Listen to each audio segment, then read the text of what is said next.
우리는 모두 믿음의 생활을 하는 사람들입니다.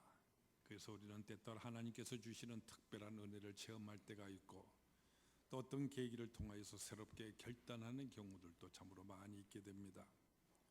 물론 이러한 계기를 가지고 또 체험을 한다고 하는 이것 참으로 중요한 사실입니다. 그래서 그와 같은 체험을 우리는 사모하기도 합니다. 그러나 곰곰이 돌이켜 생각해 본다면 정말로 중요한 것은 그런 체험을 갖게 되어지는 그 자체에 있기보다는 그런 체험한 다음에 우리가 어떻게 하고 있는가 하는 이 점인 것을 우리는 깨달을 수가 있게 되는 것입니다. 오늘 본문에서 우리는 사도 바울의 경우를 우리는 보게 됩니다. 우리는 사도행전 9장에서 이 바울의 극적인 회심의 장면을 우리는 보게 되는데, 바로 이 다메섹 도상에서 부활하신 예수님을 만나게 되어지는 바로 이 체험하는 이 모습, 이 회심의 사건이야말로 인류의 역사를 바꾸어 놓는 참으로 중요한 계기가 되었던 것입니다. 그래서 어떤 역사학자는 말하기를, 바울이 회심하게 되진 이 사건을 가리켜서요, 예수님께서 십자가에 돌아가시고 부활하신 그 사건 다음으로 인류 역사의 가장 중요한 사건이다, 이렇게까지 말하기도 하였습니다. 사실 그렇습니다. 예루살렘 속에 국한되어졌던 이 복음을 세계로 뻗어나가게 만들었고요, 그래서 온 인류를 구원하기 위해서 우리에게 주어진 사명을 수행하는 오늘의 기독교회로 발전해 나가게 되지는 이와 같은 결정적인 역할을 하였던 것이기 때문입니다. 비단 이 사도 바울에게 뿐만 아니라 우리 모두 누구에나 다 바울의 이 회심과 같은 중요한 이 사건이 바로 우리의 생애에 있게 마련인 것입니다. 비록 사도 바울이 했던 그와 같은 것처럼 극적인 것 또는 굉장하지는 않다고 하더라도 크든지 작든지 간에 누구에게나 다 이와 같은 신앙적인 체험은 모든 사람들이 다 있게 마련인 것입니다. 그런데 문제는요, 바로 그 체험을 내가 어떻게 소중하게 여기고 어떻게 그 다음으로 발전시켜 나가느냐 하는 바로 이것인 것입니다. 여러분 모두 우리 한번 솔직하게 지난 날을 다 한번 돌이켜 보십시다. 우리 모두에게 우리의 삶의 전환을 가져오게 만들었던 그 같은 일들이 너무나도 많이 있었지 않습니까? 하나님 앞에 맹세하며 또 결심하며 기도했던 그 같은 순간들 말이지요. 그런데 문제는 맹세하며 결심했던 그 마음들 지금 내가 계속 지켜나가고 있느냐 하는 바로 이 점인 것입니다. 이 휘를 앞에 두고 여러분은 어떤 기도를 드리셨습니까? 또는 기업을 앞에 두고 여러분은 어떠하였습니까? 6.25와 같은 절박한 상황 속에 우선 살아남는 것이 간절하였습니다. 그 때문에 살아만 남는다면 앞으로 하나님의 뜻에 우리는 순종을 하고 나는 불평하지 않을 것이며 하나님께 영광을 돌리며 살겠다고 다짐을 하였었습니다. 그런데 그대로 살았느냐 하는 이것인 것입니다. 솔직히 그 다짐이 오래가지를 못하였습니다. 근데 이 사도 바울에게 있어서 위대한 점은 바로 이 바울의 경우에 있어서는 흔히 우리가 하고 있는 것처럼 그런 경우와는 달랐다는 것입니다. 바울은 그의 이 회심의 사건을 아주 소중하게 여겼을 뿐만 아니라 바로 이것을 중심으로 그의 생애를 전환하여서 아주 직선적으로 살았습니다. 이것이 바로 사도 바울의 위대한 점인 것입니다. 우리 모두 그에 대해서 잘 알고 있지 않습니까? 이 바울이라는 사람, 예수 믿는 사람을 잡아 죽이는 일에 동참했던 사람입니다. 스데반을 죽이는 이 일에 가담을 하였었습니다. 이로 말미암아 많은 기독교인들이 다메섹이라는 먼 곳까지 피난을 갈 수밖에 없었는데 그곳에까지 쫓아가서 그들을 붙잡아 공에 넘기려고 했던 이와 같은 사람이었습니다. 그러한 사람이 이 바울이 예수를 믿게 되고 예수님의 제자 되고 또한 사도가 되었습니다. 그 이유는 오직 하나, 바로 다메섹 도상에서 예수님을 만났고 예수님의 음성을 들었고 예수님의 지시를 받았기 때문입니다. 바울은 이 사건을 계시적인 사건으로 자기 주시는 소명으로 받아들였고요, 앞으로의 그의 모든 생애가 여기서 확실하게 정해졌다고 생각하면서 그대로 살았던 것입니다. 여러분 혹 환상을 보신 적이 있으십니까? 아마 우리 가운데 본 사람도 있고 못 본 사람도 있겠고, 사실 봐도 그뿐이고 안 봐도 그뿐입니다만은 어쩌다가 특별한 환상을 보았다고 해서 이것이 바로 하나님께서 내게 말씀하시는 것이모다, 이렇게 중대한 사건이냐 우리는 받아들이면서 굳게 결심을 했다가도 시간이 지나가는 가운데요, 어떻게 됩니까? 아마 내가 꿈을 꾸었는가 보지 하고 마음이 열버지기가 일수인 것입니다. 또 중병을 얻어서 수술도 하고 약도 먹었지만 아무 소용이 없다가 그저 하나님 앞에 간절히 매달리죠. 기도하고 간구하는 가운데 그 병이 나았습니다. 그래서 기쁜 나머지 하나님 감사합니다 하고는 오로지 하나님의 은혜로 받아들입니다. 기분도 좋고 안색도 아주 좋아졌습니다. 그렇게 얼마 동안 지난 후에 어느 때 길에서 누군가 만나 인사를 하면서요, 참으로 건강해 보이십니다. 어떻게 해서 그렇게 좋아졌습니까? 하면은 글쎄요, 아침마다 운동을 좀 하기는 하지요, 이렇게 대답을 합니다. 또는 어느 병은 어느 의사가 용하다더니 어떤 약이 아주 효험이 있다라는 식으로 딴소리가 나오고 있는 것입니다. 여러분, 우리가 은혜로 받은 이 체험 아주 소중히 여겨야 됩니다. 뭐 남이 뭐라 하든지 세월이 어떻게 달라지든가 이제 아주 소중하게 여기고요, 그 마음 그대로 우리는 나아가야 하는 것입니다. 그때 하나님께 순종하기로 약속을 하였으면 순종하는 것이고, 충성하기로 약속을 하였으면 두고두고 충성을 하는 것입니다. 겸손하기로 약속을 했으면 겸손해야 하는 것입니다. 그러므로 우리가 하였고 또 지금도 하고 있고요, 또 앞으로도 계속하게 될 이 소중한 체험들을 가지고 이제 앞으로 어떻게 해야 하는가 하는 바로 이것이 사실 가장 중요한 문제가 되는 것입니다. 오늘 본문 말씀을 보면은요, 사도 바울이 이 다메섹에서 귀한 은혜를 체험한 다음에 그는 네 곳을 간 것을 우리는 본문에서 볼 수가 있습니다. 바울은 은혜 체험 후에 어떻게 했는가? 먼저 그는 아라비아로 갔습니다. 이 아라비아로 간 것이 무엇을 의미하는 것이겠습니까? 그것에 혼자 가서 무엇을 하는지 성경에는 나타나 있지는 않습니다. 그러나 많은 사람들이, 학자들이 말하기를 아마도 아라비아 광야로 가서 3년 동안 기도를 했을 것이라고 말을 합니다.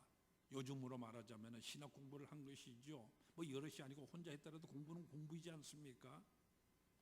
이것을 정리하면 이와 같은 말이 됩니다. 다메섹에서 그가 하게 되었던 이 종교적인 경험, 이것을 먼저 지식한 다음에 이것을 성경 말씀에 따라서 신학화를 하였고, 그 다음에 다시 사명화를 하여서 마침내 행동화를 하였던 것입니다. 간혹 보면 체험 좀 하였다고 해서 곧바로 간증부터 하러 다니려니 어떤 사람이 있는 걸 보게 됩니다. 그래서 그런 사람들 대부분을 보면요, 자신이 했던 이 체험을 과장하게 되어지고 결국은 실족하는 사람들도 있는 것을 우리는 보게 되는 것입니다. 여러분 곰곰이 생각해 보세요. 이 체험이라고 하는 것은 일시적인 것입니다. 다시 한번 신앙적으로 소화해서 이것을 지식화해야 됩니다. 여러 성경 말씀과 대조하여서 성경의 어느 구절에 어느 맥락에 어떤 말씀과 관련이 있는지 이 성경적인 진리와 연결을 시켜야 하는 것입니다. 그리고 이미 받은 이 종교적인 체험과 자기가 가진 이 생활, 이 모든 것과 조화를 이루어서 신학화를 해야 된다는 말씀입니다. 지식화, 신학화, 그리고 체계화를 해야 됩니다. 성경적인 어떤 모든 의미를, 그 계시적인 의미를 따라서 체계를 잡아나가야 하는 것입니다. 성경 안에서 일관성을 찾아야 하는 것입니다. 그렇지 않습니까? 성경에서 벗어나도 안 되고 다르게 이해해서도 안 됩니다. 성경의 맥락과 상통해야 하는 것입니다. 사도 바울은 아라비아에서 자신이 했던 이 체험을 깊이 성경과 연관지어서 연구를 하죠. 그래서 예수 그리스도의 그 사건을 아브라함에서부터 찾아 해석하게 됩니다. 하나님께서 아브라함이 하나님을 믿는 이 믿음을 의로 여기신 것과 우리가 예수를 믿음으로써 구원을 받는다고 하는 것을 연결시켜서 깨닫게 되었던 것입니다.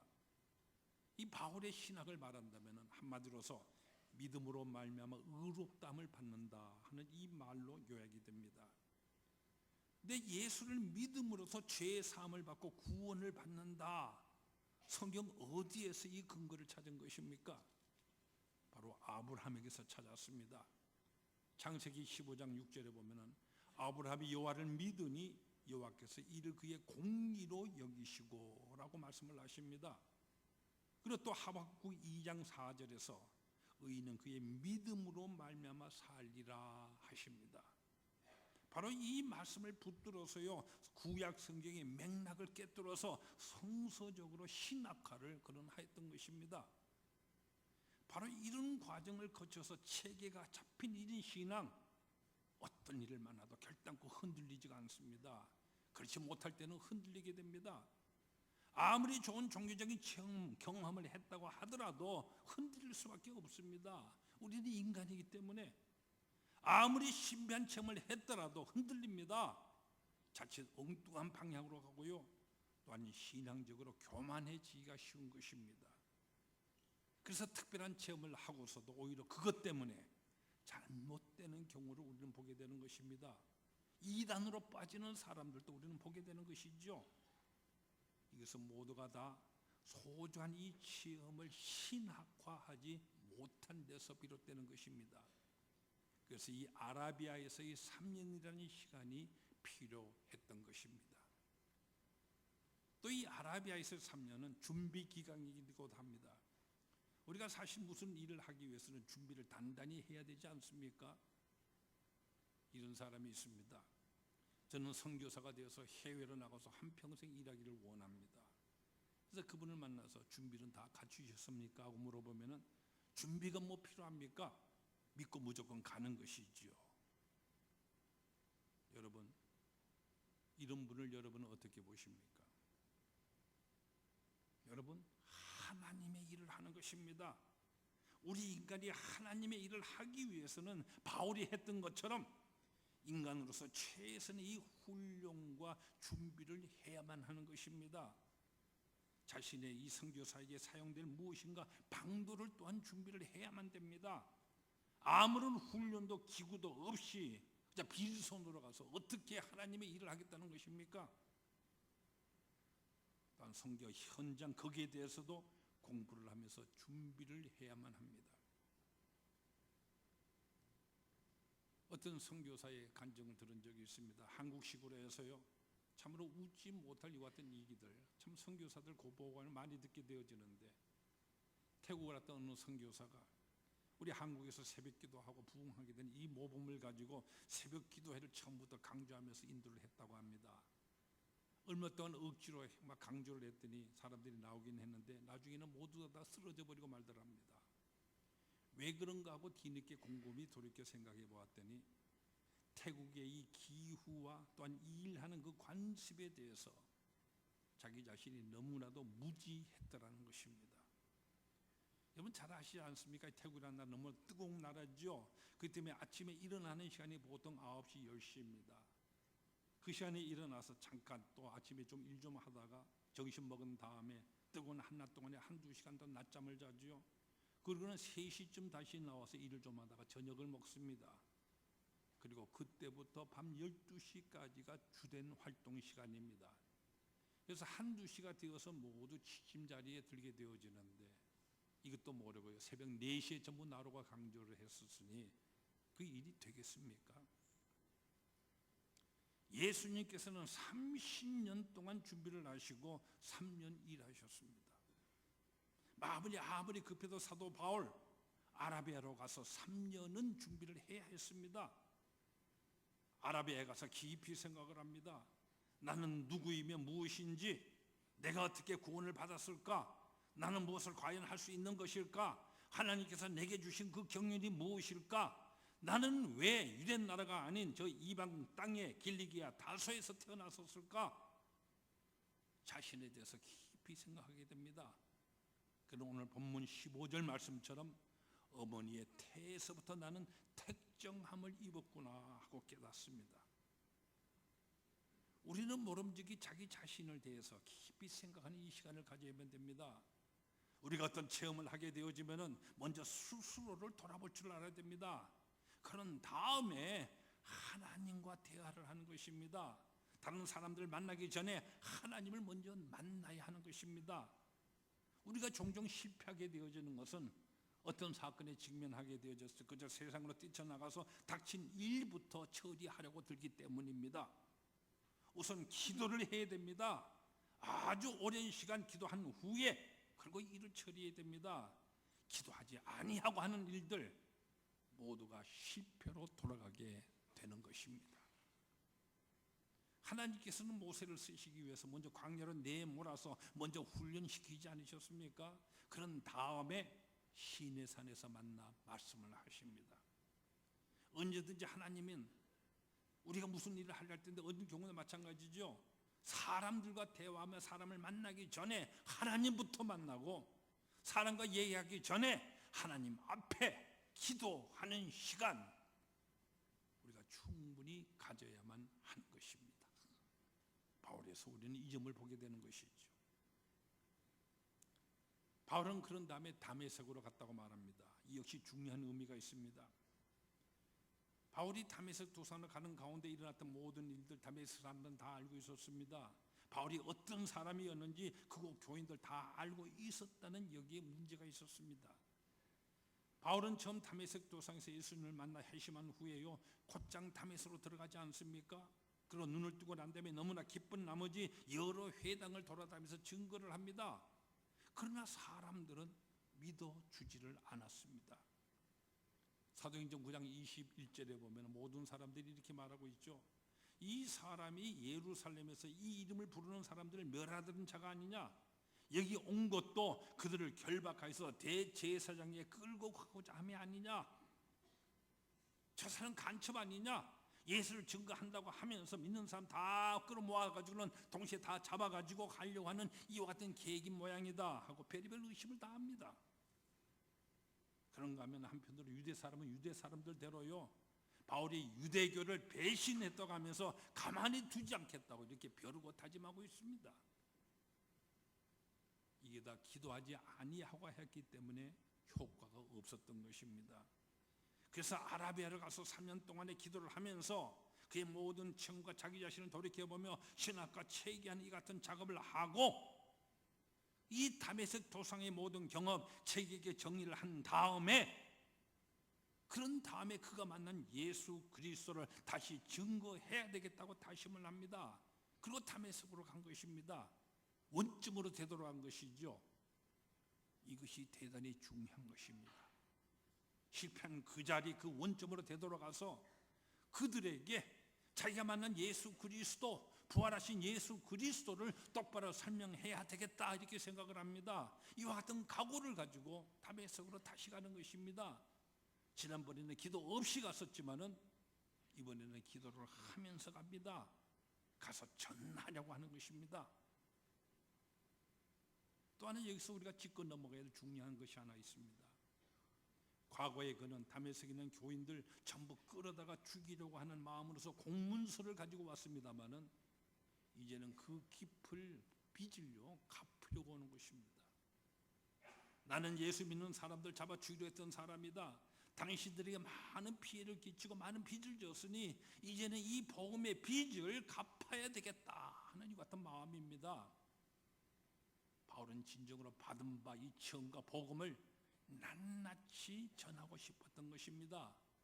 이것이 다메섹으로 원점으로 다시 간 이유인 것입니다. 우리에게 있어서도 그렇습니다. 우리가 신령한 은혜에서 한번 실패했다고 한다면은 다시 원점으로 돌아가야 합니다. 기도를 충분히 한 다음에 다시 돌아가야 됩니다. 되돌아가서 반드시 열매를 거두어야 될 것입니다. 그리고 바울은 세 번째로 예루살렘으로 갑니다. 근데 여기서 중요한 것은요 회심한 후 3년이 지나서야 처음으로 예루살렘으로 가고 있는 것입니다. 그저 회심하자 말자 곧바로 예루살렘에 간 것이 아니라 3년 동안의 기도 생활을 한 연후에 가고 있는 것입니다. 여기는 매우 중요한 의미가 있습니다. 바울은 예수님, 그것도 부활하신 예수님을 단독적으로 만났지 않습니까? 그로부터 직접적인 계시와 사명을 받았습니다. 그렇기 때문에 누구와도 의논할 필요가 없었습니다. 누구의 지시도 받을 필요가 없었습니다. 오늘 본문 12절 말씀하시는 바와 같이 내가 사람에게서 받은 것도 아니요 배운 것도 아니요 오직 예수 그리스도의 계시로 말미암은 것이기 때문에 바로 그렇습니다. 하나님과 나와는 직접적인 관계, 직통하는 관계인 것이죠. 그래서 다른 사람과 의논할 필요도, 지시를 받을 필요도 없었습니다. 그런데 여러분, 그런데도 예루살렘으로 가는 것입니다. 이것은 무엇을 말해주는 것입니까? 바울은 나만 옳은 것이라고, 나만 특별한 이런 존재라고 주장하고 있는 것이 아니기 때문입니다. 바울이 전하는 이 복음이 확실하다면은 베드로가 전하는 복음 역시 확실합니다. 그리스도께서 참으로 살아 계시는 그리스도라면은 내게 말씀하셨듯이 베드로에게 말씀하시고 야고보에도 말씀하셨을 것입니다.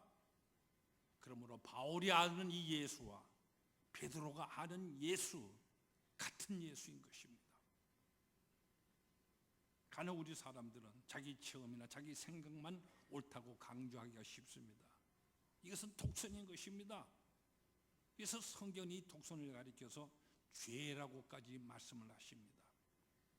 오늘 사도 바울을 보십시오. 분명한 확신과 훈련과 체계가 그에게는 있었습니다. 그러면서도 나는 물론 옳지만은 그들도 옳다는 것을 인정하는 것입니다. 왜냐하면 같은 예수님으로부터 받은 계시이고 복음이기 때문입니다. 서로가 같은 예수님을 증거하는 것입니다.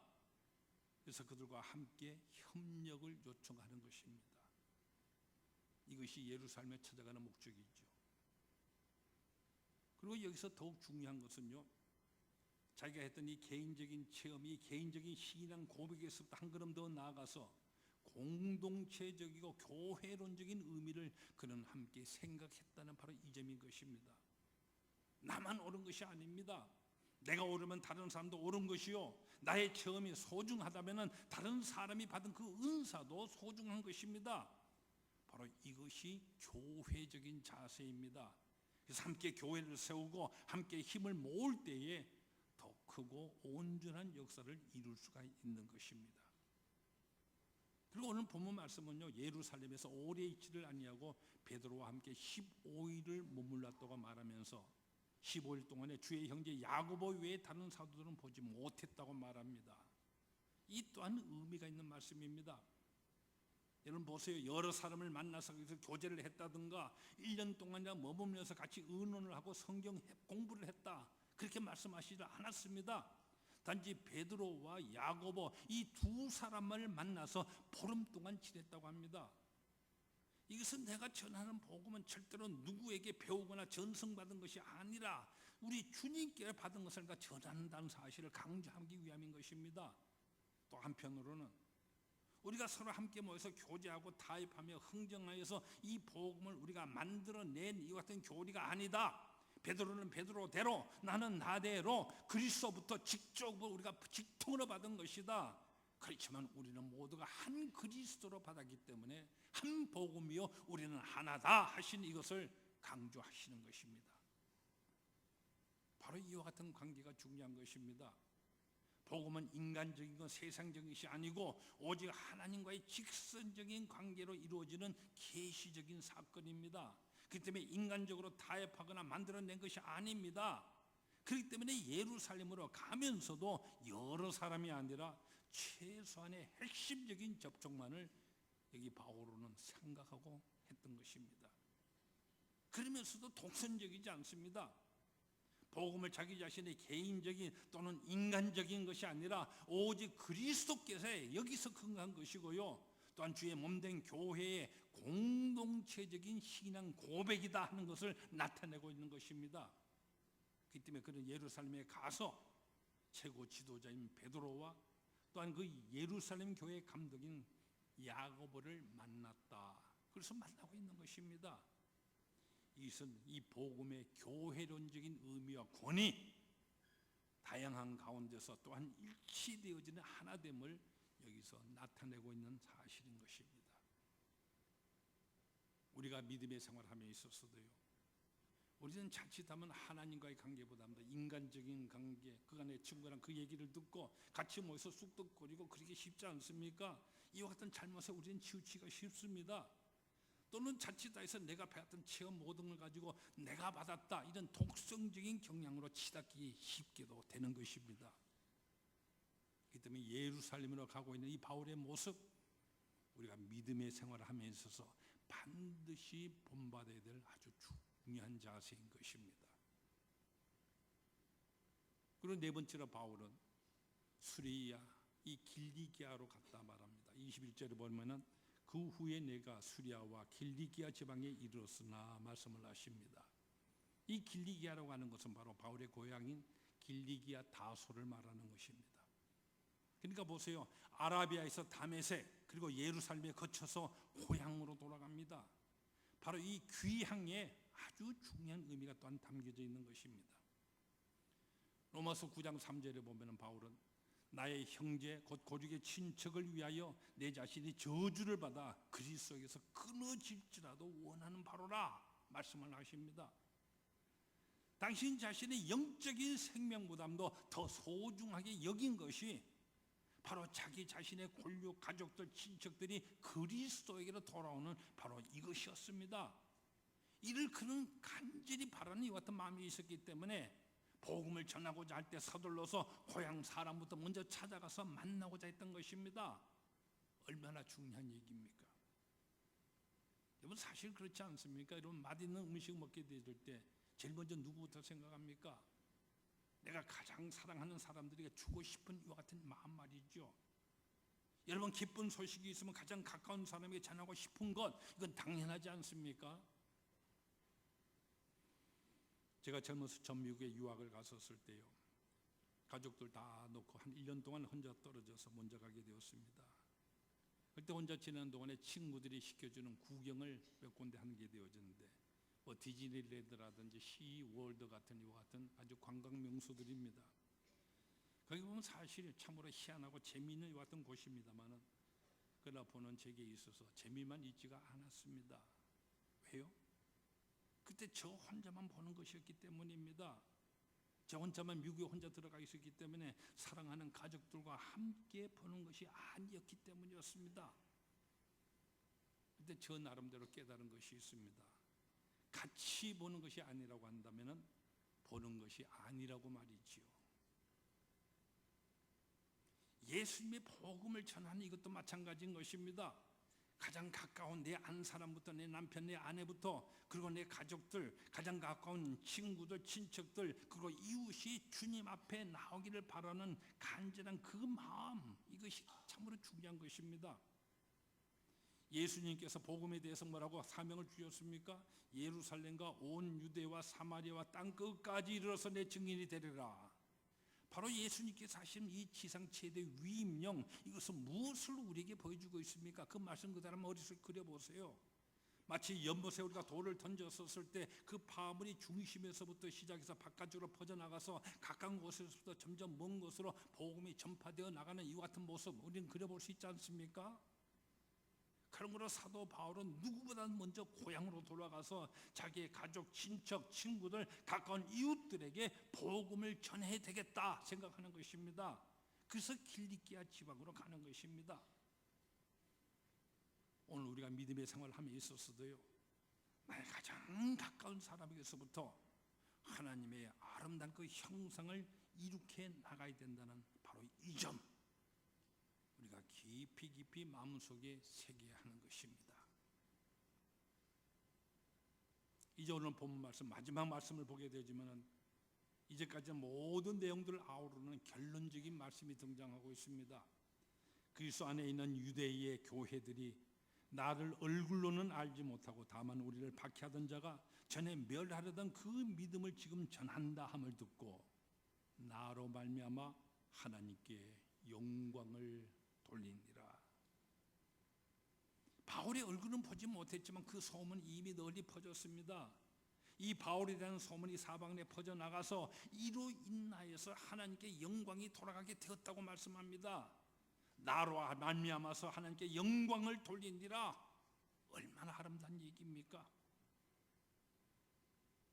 여러분에 대한 소문은 어떻게 또 어디로 돌아가고 있습니까? 여러분에 대한 평판이 주위로 퍼져나가서 하나님께 영광이 돌아가고 있습니까? 바로 이 점을 항상 우리가 염두에 둬야 될 아주 중요한 명제인 것입니다.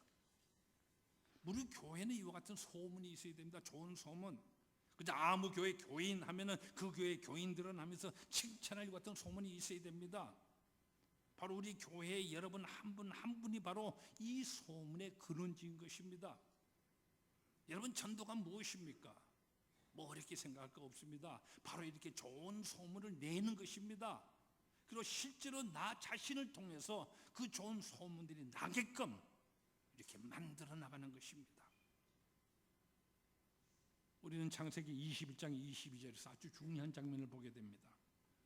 그때 아비멜렉과 그 군대 장관 비골이 아브라함에게 말하여 이르되 네가 무슨 일을 하든지 하나님이 너와 함께 계시도다.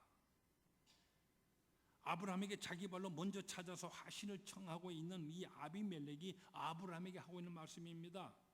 내가 그동안 너를 가만히 지켜보았는데 네가 어디로 가든지 무슨 일을 하든지 간에 하나님이 항상 너와 함께 하고 있는 것을 내가 보았노라 하는 이 같은 말입니다. 우리 그리스도인들은 바로 내 주위에 있는 모든 사람들에게부터 이와 같은 말을 들어야만 하는 것입니다.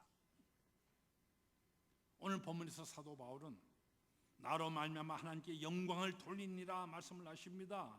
이것은 바울이 직접 돌리고는 그 같은 영광이 아닙니다. 나로 말미암아 나에 대한 이 소문 때문에 내가 한 그 모든 일들 때문에 내 얼굴을 본 적이 없다 할지라도 이 소문을 듣는 모든 사람들마다 하나님께 영광을 돌렸습니다. 참으로 중요한 얘기지 않습니까? 나로 말미암아 하나님께 영광을, 여러분 우리도 나로 말미암아 내가 태어났던 그때부터 지금까지 있었던 모든 일을 통하여서 우리는 하나님께 영광을 돌릴 수가 있습니다. 또한 돌려야만 합니다. 특별히 지금의 나의 이 모습으로 인하여서 하나님께 영광을 돌려야 하는 것입니다. 하나님께 영광을, 나로 말미암아 하나님께 영광을, 바로 이 귀한 목적을 가지고서요 우리가 믿음의 생활하는 가운데 하게 되는 어떤 체험이나 어떤 봉사를 통해서도 하나님의 영광을 위해서 더욱더 충성하고 우리의 믿음의 달려가기를 더욱 힘차게 달려가는 이 귀한 은혜, 여러분 모두에게 더욱 넘치시기를 축원합니다. 기도하십시다. 우리에게 믿음 허락하시고 우리의 태어남부터 하나님의 섭리가 함께 있어서 우리의 일거수일투족을 통하여 하나님께서 영광 받아 주시겠다는 말씀 감사합니다. 나로 말미암아 하나님께 영광이 늘 돌려지기를 소망합니다. 그러기에 내가 믿음 생활하면서 내가 어떤 체험을 하든지 내가 어떤 모양을 어떤 부서에서 어떤 헌신과 봉사를 하든지 나로 말미암아 하나님께 영광 돌리는 귀한 목적을 가지고 더욱더 헌신하며 충성하며 더욱 힘차게 믿음의 달갈 길을 달려가는 우리 모두가 더욱 되는 귀한 은혜 허락하여 주옵소서. 예수님 이름으로 기도드리옵나이다. 아멘.